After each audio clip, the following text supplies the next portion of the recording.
Hi, supervisors. I just wanted to show you a couple sort of tips and tricks when it comes to reviewing time in the time card management view.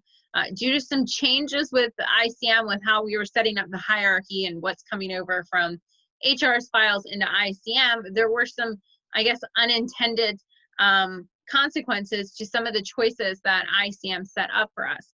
We always want to make sure that you as supervisors can see all of the people that report directly to you, but also anybody that works in any of your locations. So they don't necessarily report directly to you. Maybe they were filling in for a shift from another caseload, but you should definitely be able to see their time if they worked in your location. And I'm noticing that with some of the changes and the defaults and the selections that ICM has created for us, I think that it's caused a little bit of confusion, but I think that it's pretty easy once we kind of review this. I don't think you guys will have any issues with it. So I am logged into George Washington, and he is a supervisor. He's one of my test supervisors within Bella McCree. So I'm going to go ahead and go to my staff icon and go up to manage time cards. And if you notice, I'm going to pick our recent pay period, but if you notice, we kind of have default checkboxes right now, and it says show my locations only right here. And then we also have show direct reports only and show a full hierarchy of direct reports. So just to kind of break this down, this would be for supervisors who are maybe senior FLDs or program directors. This is kind of how it's going to help you guys out. So show direct reports only, those are staff that answer directly to you. So if you are an FLD, this would be your DSPs. If you are a program director or a senior FLD, this would be your FLDs or any FRSs or RSSs that you have on your caseload. But when you go to show a full hierarchy of direct reports, that's going to help the program directors and senior FLDs, because those DSPs in the houses, they don't answer directly to you, they answer directly to the FLD. Hopefully I'm not talking in circles and this is making sense to you, but just so that you understand the hierarchy of kind of who answers to who, and how that kind of works within our HR system and how we have had to mimic that within ICM. So if you have show full hierarchy of direct reports, that's going to help those sort of higher level supervisors be able to see everybody that answers to everybody that answers to them, essentially. That was a very complicated way to say that. But basically, if you're a program director or a senior FLD, having that checkbox check should be able to open up any DSP that reports directly to an FLD who reports to you, because otherwise that's not going to show if you only have selected show direct reports only, okay?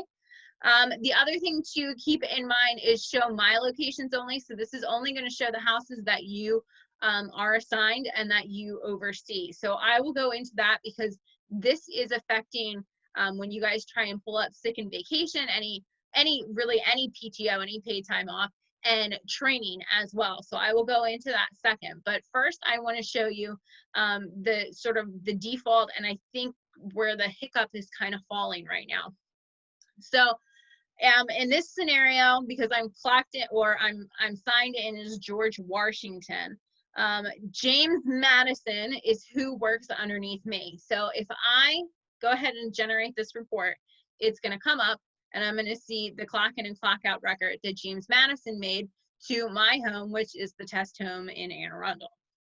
Now I know that another DSP also clocked into that home, but I am not their direct supervisor, but that's still my location and I should be able to see who worked in my location. So what I'm going to do is I'm going to go ahead and check these off, and I'm going to type in that person's name. So I know that it was my test guy, Abraham Lincoln. So I'm going to go ahead and generate that report, and it's going to pull up Abraham Lincoln and all of his clock in and clock outs that he has made. So I think that's one of the big hiccups here, is if you're not seeing somebody that you should be able to see because they worked in your location, just uncheck this and it should be able to pull them up for you, okay?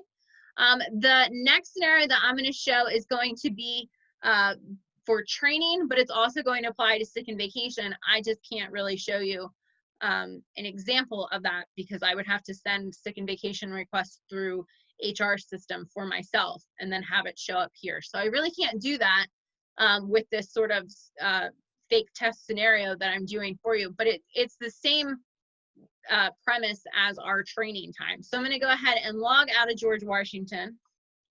And I'm going to sign back in as Thomas Jefferson,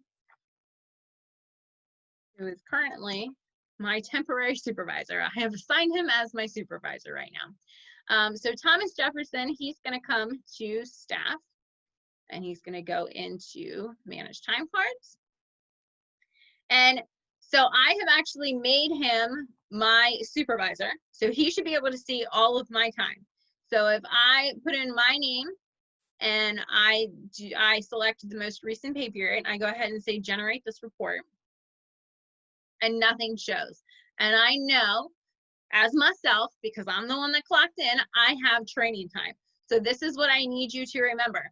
If this is checked off as show my locations only, training is not associated to your location. Training is its own thing, as well as paid time off. So any sick or vacation, jury duty, bereavement, can't even remember all the different ones that can fall under that. That is not associated directly with your location. That's not how it gets paid, essentially. So if you know that somebody signed in for a training or they have sick and vacation, please make sure that you are unchecking show my locations only. So I'm going to go ahead and just uncheck that box. I'm keeping the pay period and I'm keeping this person's name, my name. I'm going to go ahead and say generate that report, and now that training time is showing. That will be the same scenario for sick and vacation. If you know that somebody put in for sick and vacation, and as a supervisor, you have gone into Sage ESS, yes, Employee Self-Service Portal, yeah. You've gone into there and you've approved it, and it should be showing here on this time card for you to approve it within ICM. If you have selected show my locations only, that is not going to show for you. So please go ahead and check that off, and then it should show with the training or the sick and vacation time, okay? If you have any other problems when it comes to reviewing time cards, please let me know. And please know if you want to kind of cut down on some back and forth between myself and yourself, what I'm going to ask you right off the bat is I'm going to want a screenshot of all of your criteria selections that you've made up here. And I'm going to want a screenshot of what you can see down here, because I cannot replicate what you guys see on your end. On my end, I always see a lot more than everybody else just because of the level of access that I have. So I can't always recreate what you guys are seeing.